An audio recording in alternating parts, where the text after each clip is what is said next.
let's talk about Ethereum real quick. Ethereum recently climbed above 2100, now back to 1900. And, you know, there was a lot of fear about the upgrade, the merge, right? Whether or not a lot of people will unstake and dump. It did happen. There were a lot of people that unstaked, right? And look at this, 80% of the staking reward since Ethereum moved to proof of stake withdrawn. A lot of people wanted to take profits, right? But with all the withdrawals, which seems to be calming down now, right? Ethereum is still holding pretty well. A little bit below 1900, but Ethereum certainly didn't dump back to 1,000 or 1,300. People were really predicting really bearish things for Ethereum, right? But now, because you have the ability to unstake, institutions are now staking as well, right? So what is going to happen is Ethereum had a very little amount staked natively. Like in the beacon chain, it was like 14% or 15%.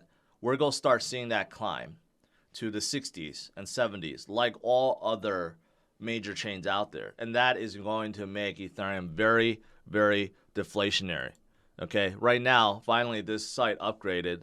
But this is showing that since the merge, minus 20,000 ETH. Okay, there's been 33,000 ETH burned, but 13,000 that has been put into supply. But obviously, the net is minus 20,000, and this will continue to keep going and going and going and going. And so Ethereum has become deflationary at this point.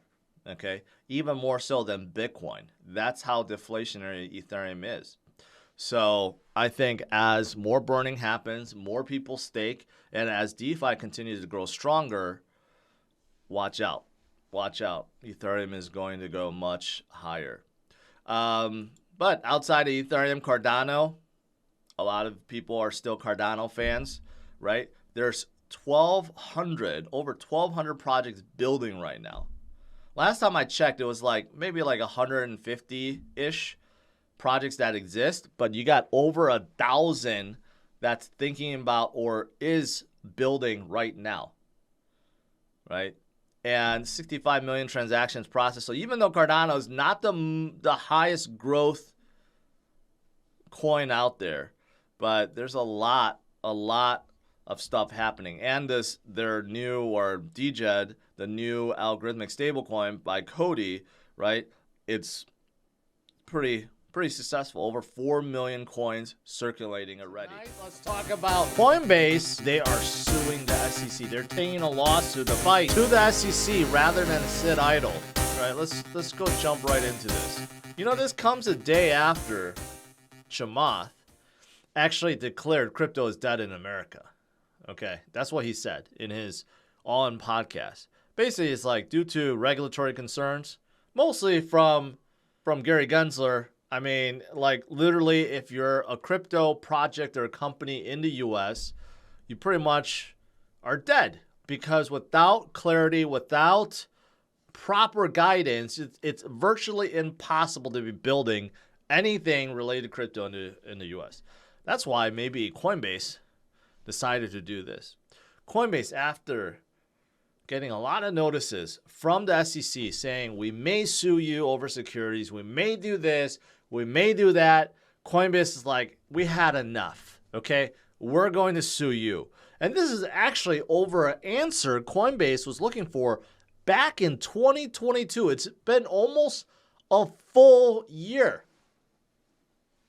And Coinbase simply asked if the current security laws apply to crypto. That's really all they asked, right? You know how like Gary Gensler, whenever he's being interviewed, he would say, well, you know, the laws are in place. And he's talking about the Howey test from 1932. He's like, yeah, they're in place. You know, all crypto companies need to do is just come in and register and that's it, right?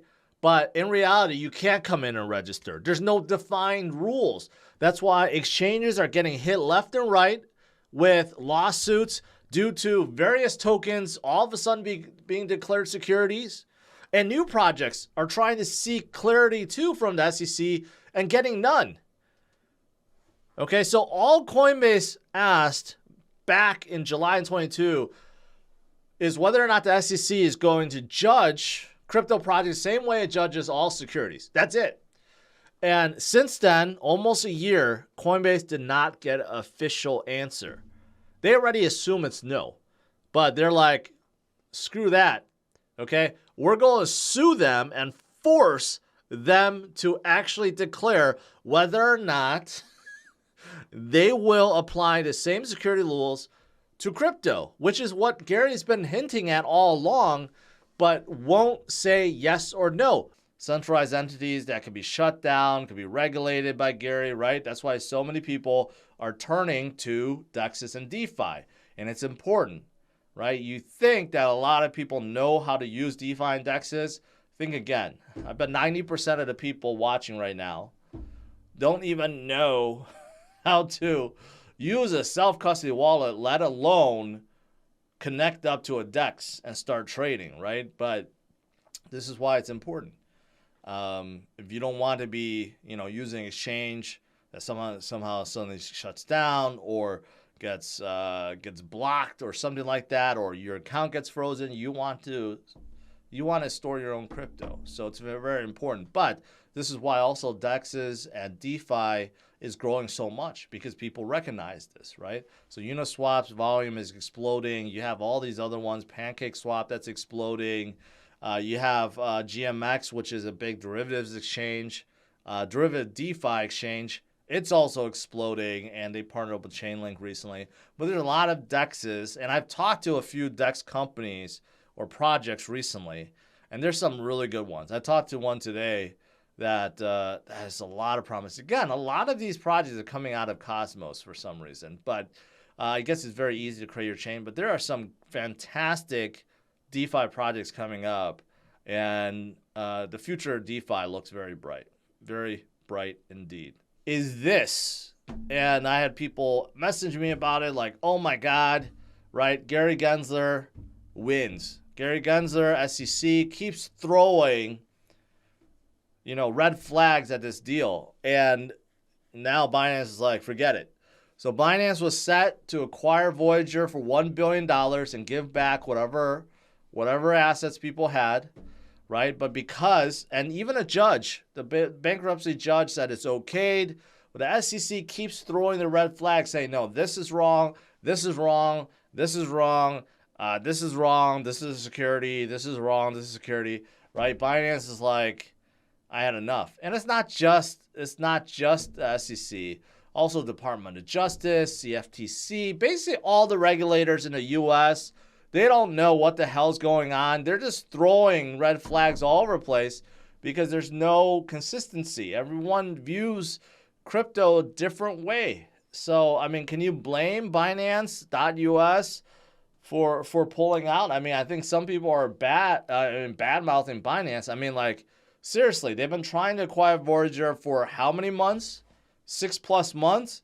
And they keep getting pushback from all the regulators. So, of course, when you had enough, you're going to pull out. Bloomberg rates CZ as one of the richest men on earth of $28 billion. But CZ says, I don't have anyone near as that. I don't know. I don't know how they came up with the metric, and no one knows how many Bitcoins CZ owns. But there's no doubt about it. Binance is so big. And I don't know the percentage that CZ owns, but I have no doubt. I honestly think CZ could become the world's richest man one day. Bitcoin. Saw this, a big, giant, financial giant, Franklin Templeton. They're 1.4, not billion, trillion asset manager. They will be releasing, or fund manager, I should say, excuse me. They're going to release a U.S. registered mutual fund that runs on top of Polygon, the very first ever in history. And somehow they got approval for it. I guess maybe because the fund doesn't have Bitcoin in it. It's just a fund that's running on top of blockchain like Polygon. But it's kind of wild to think about it. Okay? And somehow it got the okay. I don't know if Gary gave the okay or someone else gave the okay, but they are moving forward. It's very big for Polygon and definitely pretty big for Franklin Templeton. I also saw this. Circle is creating a new kind of like bridgeless bridge, so to speak, for USDC. They are calling it the Cross-Chain Transfer Protocol, CCTP, which allows users to transfer between Ethereum and Avalanche without needing to bridge. That's pretty interesting. And if they can do that with other chains, that would be great. But for now, they're just sticking with Avalanche. But I'm pretty sure they're going to branch out to all the other chains that currently support USDC.